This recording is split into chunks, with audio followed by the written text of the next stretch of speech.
ನಿಮ್ಮ ಹಳೆ ಒಡವೆನ ಅಧಿಕ ಬೆಲೆಗೆ ಮಾರಬೇಕೆ? ಅಟಿಕಾಗೆ ಕಾಲ್ ಮಾಡಿ 8880 ಅಟ್ಟಿಕಾ ಗೋಲ್ಡ್ ಕಂಪನಿ. ಒಂದು ಭೀಮನ ಅಮಾವಾಸ್ಯೆ, ಅದೇ ರೀತಿಯಾಗಿ ಗ್ರಹಣದ ಬಗ್ಗೆ ಹಾಗೆ ವರಮಹಾಲಕ್ಷ್ಮಿ ಪೂಜೆಯ ಬಗ್ಗೆ ಇದೆಲ್ಲದ್ರ ಬಗ್ಗೆನೂ ಕೂಡ ನಾವು ಚರ್ಚೆ ಮಾಡ್ತಾ ಇದ್ವಿ. ಮತ್ತಷ್ಟು ಮಾಹಿತಿ ಪಡ್ಕೊಳ್ಳೋಣ ಶ್ರೀನಿವಾಸ್ ಗುರೂಜಿ ಹತ್ರ. ಗುರೂಜಿ, ನಾವು ಈಗಾಗಲೇ ಗಮನಿಸ್ತಾ ಇದ್ವಿ ಭೀಮನ ಅಮಾವಾಸ್ಯೆ ಅಂತ ಬಂದರೆ ಮಹಿಳೆಯರು ಬೆಳಗ್ಗೆ ಎದ್ದು ಪೂಜೆ ಮಾಡ್ತಾರೆ ಅಂತ. ಮತ್ತೊಂದು ನಾನು ಪ್ರಶ್ನೆ ಮಾಡ್ತಾ ಇದ್ದೆ, ಅವಿವಾಹಿತರು ಕೂಡ ಪೂಜೆಯನ್ನು ಮಾಡ್ತಾರೆ ಯಾತಕ್ಕಾಗಿ ಅಂತ. ಮತ್ತು ಈ ಭೀಮನ ಅಮಾವಾಸ್ಯೆ ಪೂಜೆ ಬಗ್ಗೆ ಇನ್ನಷ್ಟು ಮಾಹಿತಿ ಕೊಡೋದಾದರೆ?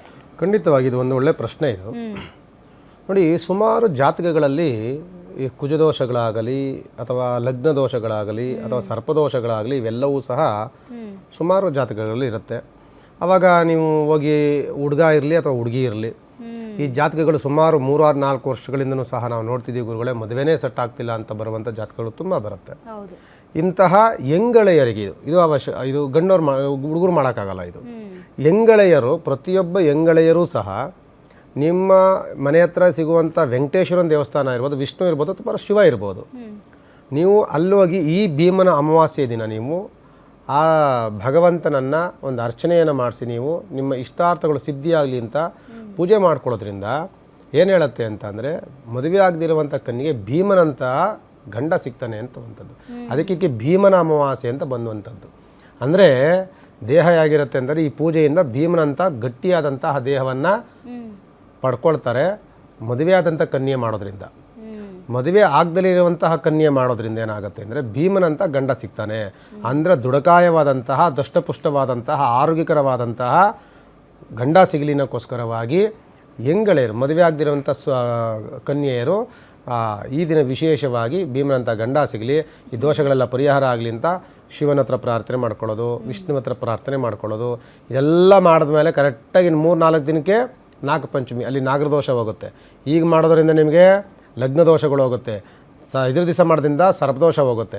ಅದರಿಂದ ಭೀಮನ ಅಮಾವಾಸ್ಯೆ ಹೆಂಗಳೆಯರು ಎಷ್ಟೋ ಜನ ಮದುವೆ ಆಗ್ತಿಲ್ಲ ಅಂತ ಅನ್ಕೊತಿರ್ತೀರಲ್ಲ, ನೀವು ನೋಡಿ ಇಂಥ ದಿವಸ ಒಂದು ಸಂಕಲ್ಪ, ನೀವು ಅಲ್ಲಿ ಶಿವನ ದೇವಸ್ಥಾನಕ್ಕೆ ಹೋಗ್ತಿರೋ, ವಿಷ್ಣು ದೇವಸ್ಥಾನಕ್ಕೆ ಹೋಗ್ತಿರೋ, ಅದು ಸುಬ್ರಹ್ಮಣ್ಯ ಸ್ವಾಮಿ ದೇವಸ್ಥಾನಕ್ಕೆ ಹೋಗ್ತಿರೋ, ನಿಮ್ಮ ಮನೆ ಹತ್ರ ಇರುವಂಥ ಯಾವುದೇ ದೇವಸ್ಥಾನಕ್ಕೆ ಹೋಗಿ ಹೋದ್ಮೇಲೆ ಅವತ್ತು ಸಂಕಲ್ಪ ಮಾಡ್ಕೋಬೇಕು, ನನಗೆ ಮುಂದಿನ ವರ್ಷದಲ್ಲಿ ಮದುವೆ ಆಗಬೇಕು, ನಾನೂ ಸಹ ನನ್ನ ಗಂಡನ ಪೂಜೆಯನ್ನು ನಾನು ಮುಂದಿನ ವರ್ಷ ಮಾಡಬೇಕಪ್ಪ, ಆ ಥರ ಒಂದು ಆಶೀರ್ವಾದವನ್ನು ನನಗೆ ಕರುಣಿಸುವಂಥ ಪ್ರಾರ್ಥನೆ ಮಾಡ್ಕೊಂಡವರಲ್ಲಿ ಒಂದು ಅರ್ಚನೆ ಮಾಡಿಸ್ಕೊಂಡು ಬಂದರೆ ಮುಂದಿನ ವರ್ಷ ಈ ಕನ್ಯೆ ಗಂಡನ ಪೂಜೆ ಮುಂದಿನ ವರ್ಷಕ್ಕೆ ಮಾಡ್ತಾಳೆ. ಅದಕ್ಕೆ ಪತಿ ಸಂಜೀವಿನಿಯಲ್ಲಿ ಭೀಮನ ಅಮಾವಾಸ್ಯೆ ದಿನ ಹೆಂಗಳೆಯರು, ಅದರಲ್ಲೂ ಸಹ ಮದುವೆ ಆಗದಿರುವಂಥ ಕನ್ಯೆಯರು ಮಾಡೋದಕ್ಕೆ ಅವರೆಷ್ಟು ಮುತ್ತೈದೆಯರು ಮಾಡ್ತಾರೋ ಅಷ್ಟೇ ಫಲವನ್ನು ಇವರು ಸಹ ಪಡಿತಾರೆ. ಅದಕ್ಕೆ ಸಾಕ್ಷಾತ್ ಪರಮೇಶ್ವರನ ಆಶೀರ್ವಾದ ಇರುತ್ತೆ ಇದರಲ್ಲಿ. ಅದಕ್ಕೋಸ್ಕರ ಆ ಕನ್ಯೆಯರು ಸಹಿತ ಖಂಡಿತವಾಗಿ ಈ ದಿನ ಮಾಡಲೇಬೇಕಾದಂಥ ಪೂಜೆ ಅಮಾವಾಸ್ಯೆ ಪೂಜೆ. ಗುರೂಜಿ, ವರ್ಷವಿಡೀ ಮಹಿಳೆಯರು ಕಾಯೋದೆ ವರಮಹಾಲಕ್ಷ್ಮಿ ಪೂಜೆಗೋಸ್ಕರ. ಆದರೆ ಈ ವರ್ಷದ ವರಮಹಾಲಕ್ಷ್ಮಿ ಪೂಜೆಯ ದಿನ ಸರಿ ಬಂದಿಲ್ಲ ಅಂತ ಕೆಲವರು ಹೇಳ್ತಿದ್ದಾರೆ ವಾದ. ಹಾಗಾದ್ರೆ ಏನ್ ಮಾಡಬೇಕು ಅಂತೇಳಿ ಮಹಿಳೆಯರು ಕ್ವಶನ್ ಮಾಡ್ತಿದ್ದಾರೆ. ಇದೆಲ್ಲವೂ ಸಹ ಯಾವುದೋ ಊಹಾಪೋಹಗಳು ಇವೆ, ಅದಕ್ಕೂ ಸಹ ಕಿವಿ ಕೊಡಬೇಡಿ. ನಾನು ಹೇಳುವಂಥದ್ದು ಸಂಖ್ಯೆಯಲ್ಲಿ ಬಂದಾಗ 21 ಸಂಖ್ಯೆ, 21 ಕೂಡಿದಾಗ ಎಷ್ಟು ಬರುತ್ತೆ? 3 ಬರುತ್ತೆ. ಗುರುವಿನ ಸ್ಥಾನ ಅದನ್ನು ಕೆಟ್ಟದು ಅಂತ ಹೇಳಂಗಿಲ್ಲ, ಸಂಖ್ಯಾಶಾಸ್ತ್ರದಲ್ಲೂ ತೊಗೊಂಡ್ರು. ಮತ್ತು ಅವತ್ತು ಬಂದಿರುವಂಥ ನವಮಿ ತಿಥಿ ಅನುರಾಧ ನಕ್ಷತ್ರ. ಅನುರಾಧ ನಕ್ಷತ್ರ ಗುರುವಿನ ಬಲವನ್ನು, ಶುಕ್ರನ ಯೋಗ ಫಲವನ್ನು ಪಡ್ಕೊಂಡಿರುವಂಥದ್ದು. ಈಗ ವೃಶ್ಚಿಕ ರಾಶಿನೇ ಅತ್ಯಂತ ಯೋಗ ಫಲದಲ್ಲಿರುವಂಥದ್ದು. ಅದರಲ್ಲೂ ಸಹ ಅನುರಾಧ ನಕ್ಷತ್ರವನ್ನು ಮಹಾನಕ್ಷತ್ರ, ದೇವನಕ್ಷತ್ರ ಅಂತ ಕರೆಯೋದ್ರಿಂದ ಇದು ಅತ್ಯಂತ ಪಾವಿತ್ರತೆಯ ದಿನ. ಈ ದಿನವೇ ಅತ್ಯಂತ ಶುಭ. ನೀವು ನೆಕ್ಸ್ಟ್ ಅಮಾವಾಸ್ಯೆ ಮಾಡೋಕ್ಕೋದ್ರೆ, ನೆಕ್ಸ್ಟು ನೀವು ವಾರ ಮಾಡೋಕ್ಕೋದ್ರೆ ಈ ರೀತಿಯಾದಂತಹ ವರಮಹಾಲಕ್ಷ್ಮಿ ಹಬ್ಬ ಅಂತ ಇರೋದಿಲ್ಲ. ವರಮಹಾಲಕ್ಷ್ಮಿ ಹಬ್ಬದಲ್ಲಿ ಏನು ಹೇಳುತ್ತೆ ಅಂತಂದರೆ, ಹುಣ್ಣಿಮೆಗೆ ಮೊದಲು ಬರುವಂಥ ವಾರ ಯಾವುದಿದೆ ಅದೇ ಶುಭಕರವಾದಂತಹ ವಾರ. ಹುಣ್ಣಿಮೆಗೆ ಮೊದಲು ಬರಬೇಕು. ಹುಣ್ಣಿಮೆ ಆದಮೇಲೆ ಬರುವಂತಹ ಶುಕ್ರವಾರ ವರಮಹಾಲಕ್ಷ್ಮಿ ಪೂಜೆಗೆ ನೀವು ಪೂಜೆ ಆಗುತ್ತೆ, ಲಕ್ಷ್ಮೀ ಪೂಜೆ ಆಗುತ್ತೆ. ಅದು ವರಮಹಾಲಕ್ಷ್ಮಿ ಪೂಜೆ ಆಗಲ್ಲ. ವರಮಹಾಲಕ್ಷ್ಮಿ ಪೂಜೆ ಮಾಡಬೇಕು ಅಂತ ಅಂದರೆ ಹಬ್ಬದ ದಿವಸ ಮಾಡಿದ್ರೆ ವರಮಹಾಲಕ್ಷ್ಮಿ ಪೂಜೆ.